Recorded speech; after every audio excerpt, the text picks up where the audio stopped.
long before humanity ever imagined meeting extraterrestrials.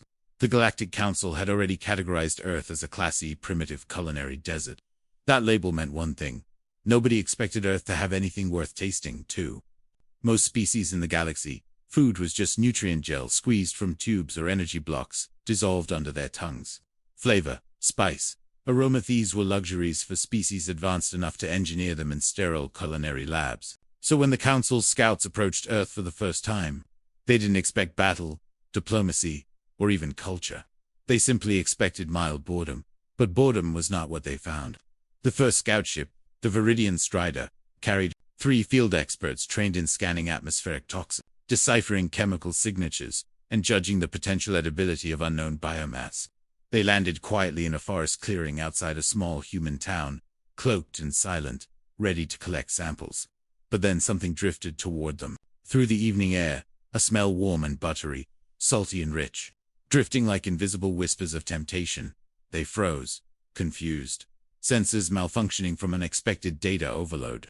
"Commander, what is that scent?" asked Lorak, the smallest of the trio. The commander activated the analysis module. The machine vibrated, buzzed, and spat out the word it rarely used: unknown. Unknown scents in the galaxy were almost extinct thanks to universal cataloging. For something to be unknown meant it was shockingly, impossibly original. The commander followed the scent to a nearby window glowing with orange kitchen light. Inside, a human woman was placing a tray of freshly baked macaroni and cheese on her table.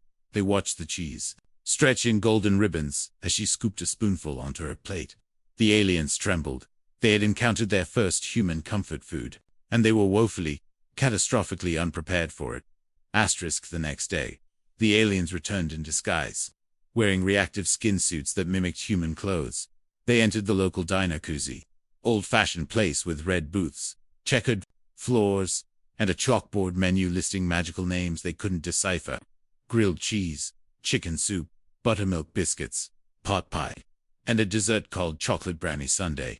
They sat nervously in a booth, their hearts pounding with anticipation and scientific dread. A waitress approached with an easy smile. "What can I get you folks?" she asked.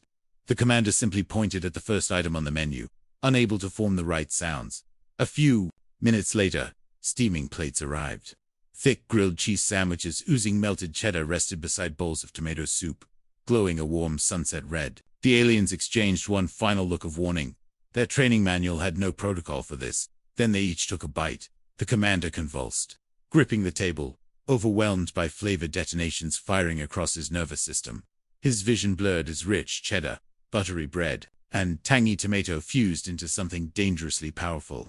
Lorak fell sideways into the booth, gasping not from pain but from indescribable pleasure. The third scout, Venner, began crying actual tears as the sensation unlocked neural pathways no Viridian had activated in millennia. The waitress panicked. "Oh my God, are you okay?" The commander, barely conscious, managed to whisper, "More." Word of the incident reached the Galactic Council in less than 12 hours. Their medical teams ran scans on the scouts and discovered hypercharged neural activity, emotional spikes, and something no Viridian had ever experienced: endorphins. "Human food is a biochemical superstimulant," the medical chief announced in Terra. "What happens if weaponized?" asked a general. The room went silent. Everyone imagined the same horror: entire armies incapacitated, overwhelmed by euphoria, addicted, unable to fight. And so the council issued an emergency decree. Human comfort food was to be classified as a class Omega hazard, a substance too dangerous to touch, taste, or even smell. But it was too late. Because Lorak, still recovering, whispered a phrase that changed the galaxy forever: "We must go back." Earth remained blissfully unaware as the galaxy spiraled into chaos. The Viridian Empire built shielded laboratories to simulate the effects of human comfort food. They attempted to replicate grilled cheese using molecular printers, but every copy tasted hollow, empty, mechanical, an insult to the original. Their scientists concluded an unsettling truth: human comfort food worked not because of ingredients alone, but because of emotional resonance, tradition, memory, warmth. It was not just food, it was culture served hot. Soon, other species began experimenting in secret. The insectoid Zelkera tried baking cookies, but their exoskeletons accidentally fused to the mixing bowls. The crystalline Vorthans attempted soup, but vaporized their ingredients with their heat-based digestive energy. The amphibian Siloians tried mashed potatoes and drowned the dish in their hydration pools, turning it into salty potato slime. Every attempt failed. Human comfort food could not be replicated. It had to be obtained from humans. This set off the galaxy's strangest black market. Smugglers whispered of rare treasures like cinnamon rolls, butter pancakes, and fried chicken. Prices skyrocketed. One grilled cheese sandwich was worth a mid-sized starship. A tub of ice cream could buy a moon. The Galactic Council was horrified. Humanity was sitting on what was effectively the most powerful psychological weapon ever discovered. And humanity had no idea. While they argued about politics and posted memes online, their kitchens were destabilizing interstellar civilization.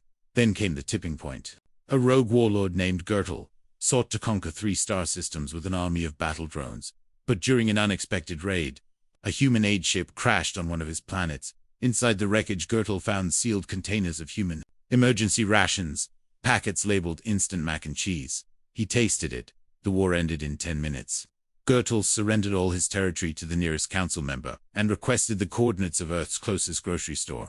This was the moment the council realized they had 2 choices: either invade Earth and destroy the source of the weapon, or ally with humanity before someone else did. They chose option 3. They panicked. A council delegation arrived on Earth disguised as peaceful envoys. Their original plan was simple: negotiate access to human comfort food while pretending it was for scientific purposes. But they underestimated humanity's greatest strength: hospitality.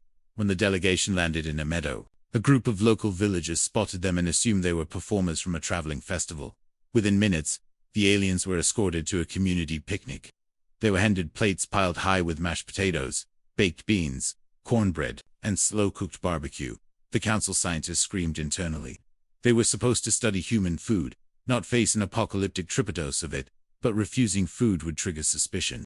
So they braced themselves and ate, and everything went wrong instantly. General Ratok fell off his folding chair, overwhelmed by smoky barbecue bliss. Ambassador Yelry began laughing uncontrollably after eating a cornbread muffin so fluffy it defied physics. One scientist attempted to analyze potato salad but ended up inhaling half of it when the aroma short-circuited his restraint. The picnic-goers clapped, assuming the aliens were simply enjoying themselves. Someone even offered them lemonade. Catastrophic mistake. The lemonade, sweet and tart with the essence of sunshine itself, triggered a galactic-level incident. The aliens' heart monitors spiked so violently their ships started broadcasting medical alarms automatically. "Are you folks all right?" a grandma asked. Kindly, the commander, trembling from sensory overload, managed only one phrase: "We come in peace. But please, stop feeding us." Humanity finally learned the truth that day.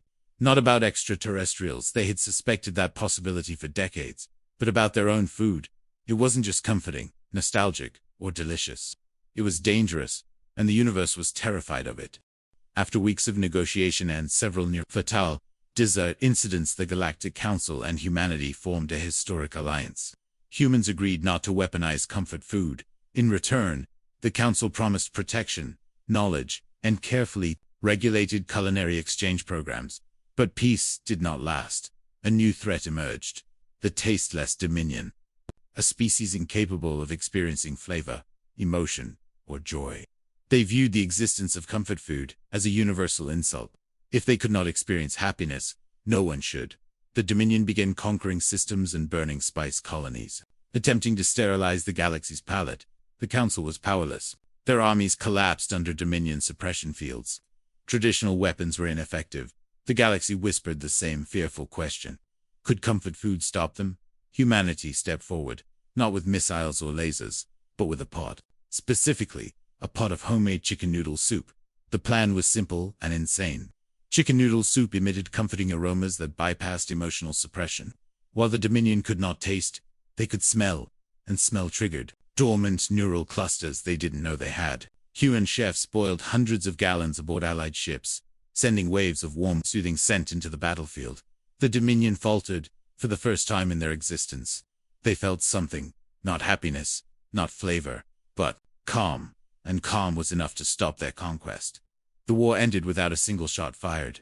The Council declared Earth's comfort food the greatest soft weapon in galactic history.